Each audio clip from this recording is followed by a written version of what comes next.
So what is materiality? It's another huge discussion. You will definitely come across this word materiality, the concept of it in the recorded sessions, and definitely when we'll be dealing with the audit reporting area, I'll discuss materiality in way more detail.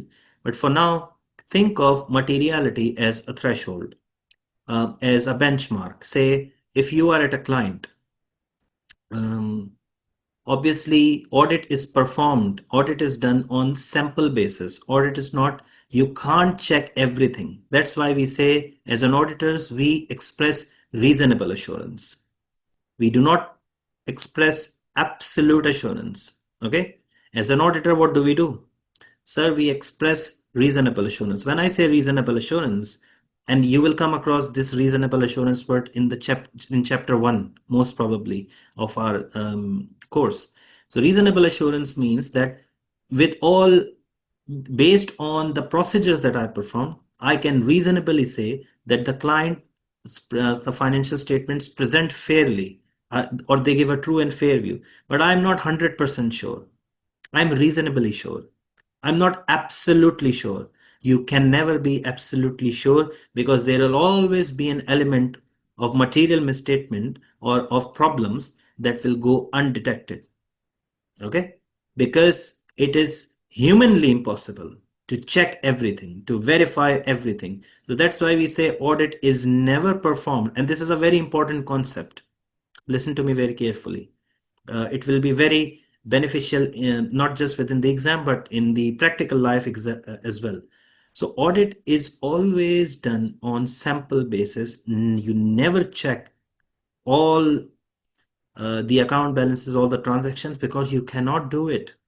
It's humanly impossible. And that's exactly the reason why, if it's done on sample basis, we always determine a materiality after assessing the risk.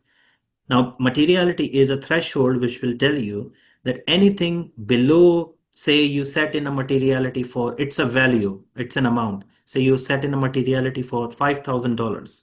Just giving you an example. You'll say, sir, anything below $5,000, I'm going to ignore, because that's ignorable, that's trivial, that's very minimal, or that's very small amount. Okay, anything above 5,000, oh, I'm not gonna let it go. That's quite um, uh, uh, that's quite important for me. That's quite significant in the context of audit. I'm not gonna let it go. Sorry. But if and then materiality also has three different thresholds. You have got the planning materiality that's relevant for the whole financial statements. Then you have got the performance materiality that's relevant for for certain elements within the financial statements. And then you set in the trivial threshold, that anything below trivial I'm going to ignore. Why? Being minor, being small, being immaterial, ignored. Okay.